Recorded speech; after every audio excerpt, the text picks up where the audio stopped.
प्रेक्षक हो, जनविहार न्यूजमध्ये मी आकांक्षा आपल्या सर्वांचे स्वागत करते। अकोल्यासारख्या आपल्या छोट्याशा शहरातून ते थेट विदेशापर्यंत ज्यांनी आपले 3D आर्ट आणि पेंटिंग्स पोहोचवलेले आहेत असे सतीश पिंपळे सर आपल्यासोबत उपस्थित आहेत। नमस्कार सर, आम्हाला तुमच्याबद्दल थोडक्यात ऐकायला आवडेल की तुम्ही जन्मतः म्हणतात ना एखादा गुण एखाद्या व्यक्तीला भेटलेला असतो, तर तसं आपल्यामध्ये पेंटिंगचं आहे किंवा 3D आर्टचं आपल्याला लहानपणापासूनच आवड की काही वर्षानंतर ती आवड आपल्यात निर्माण झाली? मला लहानपणापासूनच पेंटिंगची आवड आहे, चित्रकलेची आवड आहे आणि पहिलं चित्र मी कुठं काढलेलं आहे हे मला तसं नक्की आठवत नाही, पण साधारणपणे मी कदाचित 2.5 ते 3 वर्षाचा असेल त्यावेळेला पहिलं चित्र काढण्याचं मला आठवतं आणि ते चित्र आहे सिंहाचं।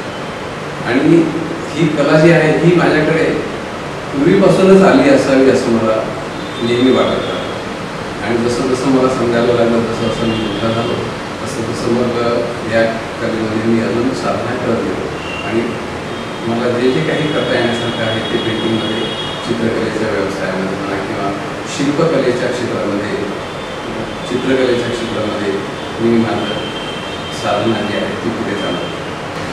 सर, आतापर्यंत आपण किती पेंटिंग्स काढलेले आहेत किंवा असा आकडा आपल्याला सांगता येईल का, किंवा पेंटिंग्सचे असे कोणते कोणते प्रकार आपण काढताय त्याबद्दल सांगा। मी पेंटिंग करतो किंवा एखादं चित्र काढतो त्याचा आकडा मला निश्चितपणे सांगता येणार नाही, कारण चित्र तयार करत असताना ते एका विशिष्ट लेवलवरती किंवा एका विशिष्ट पातळीवरती मन जेव्हा असतं त्यावेळेला ते निर्माण होत राहतं।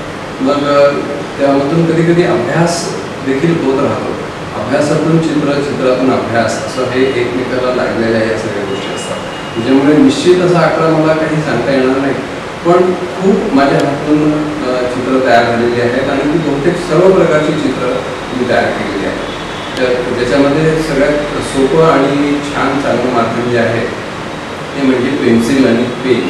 साध्या पेपरवरती पेन्सिल आणि पेन खूप छान करामत करू शकतो आणि हा अभ्यास करत असताना मग नंतर हळूहळू ज्यावेळेला आपण रंगांकडे येतो त्यावेळेला मग वॉटर कलर्स आहेत, पोस्टर कलर्स आहेत किंवा ॲक्रेलिक कलर्स आहेत, ऑइल कलर्स आहेत, असे सर्व प्रकारचे मीडियम्स मी हाताळलेले आहेत।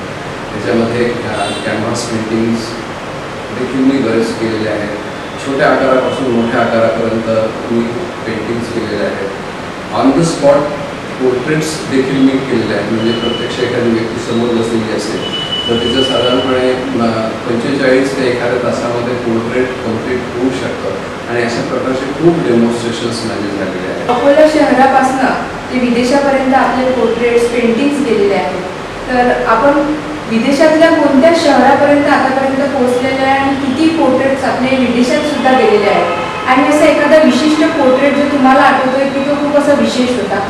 चित्रकलेच्या माध्यमातून जे प्रदर्शनं माझी होत गेली, माझी स्वतःची काही प्रदर्शनं झाली आहेत, काही ग्रुप शो झालेले आहेत, काही एक्झिबिशन्समध्ये माझ्या ज्यावेळेला पेंटिंग्स लागतात त्यावेळेला तिथे येणारे जे लोक असतात, जे रसिक असतात, ते कधी कधी दुसऱ्या देशातले, दुसऱ्या राज्यातले, दुसऱ्या शहरातले ते येत असतात आणि तिथे असं एक त्यांना एक प्लॅटफॉर्म मिळत असतो, चित्रांना देखील एक व्यवस्थित व्यासपीठ मिळतं आणि हे अशा प्रकारची गॅलरी जी असते ही कलेला प्रसारित करते आणि त्याचा प्रचार देखील ती करते असं मला वाटतं।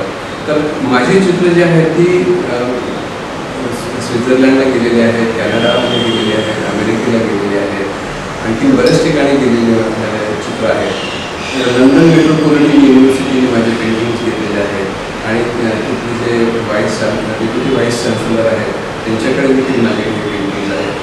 तर असे हे जे पेंटिंग्स आहेत हे पेंटिंग्स ज्यावेळेला ते बघतात त्यावेळेला त्यांना म्हणजे आनंद होतो आणि त्याच्यामधून एक नुसताच मेसेज म्हणजे नुसतंच ते मनोरंजन नसतं किंवा ते डोळ्याला सुखकारक आहे असं नसतं, तर त्याच्यामधून एखादा मेसेज देखील जात असतो।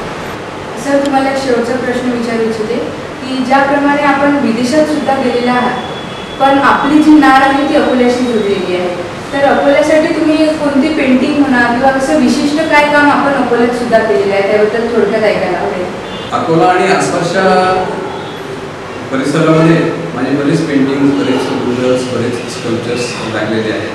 अकोल्यामध्ये एक मोठं जे आहे ते गोरक्षण हे सगळ्यांना माहीत असेल. तर गोरक्षणमध्ये जे काही म्युरल्स आणि हे लागलेले आहेत, एंट्रन्स गेट आहे ते माझ्यातून तयार झालेलं आहे. अन्नपूर्णा मातेची मूर्ती जी आहे ती माझ्या हातून तयार झालेली आहे. आणि इथे TV शोरूमच्या तिथे देखील जे वॉटरफॉल आहे ते डिझाईन पण माझ्या हातून तयार झालेलं आहे. वारीला एक हनुमान मोठा फायबर ग्लास हनुमान लागलेला आहे. आणि असं अनेक ठिकाणी अनेक गावामध्ये काही म्युरल्स पण लागलेले आहेत. नाशिकच्या रेल्वे स्टेशनला आरक्षण जिथे काउंटर आहे त्या ठिकाणी माझं म्युरल आहे. तर असे म्युरल्स तुम्हाला ते बघायला मिळतील आणि ती सगळी अभ्यासपूर्ण अशी मी कलाकृती तयार करण्याचा नेहमीच माझा प्रयत्न असतो. अकोल्यापासून ते विदेशापर्यंत ज्यांनी आपल्या अकोल्याचा मान वाढवलेला आहे असे माननीय सतीश पिंपळे सर, जे खरोखर एक कलाकार म्हणून त्यांना नेहमी सलाम करावासा वाटतो. आणि आपण आज आपल्या जनविहान न्यूजमध्ये त्यांना भेटलो, त्यांची मुलाखत घेतली. आपण सरांचे आभार मानूया. धन्यवाद सर. नमस्कार. धन्यवाद.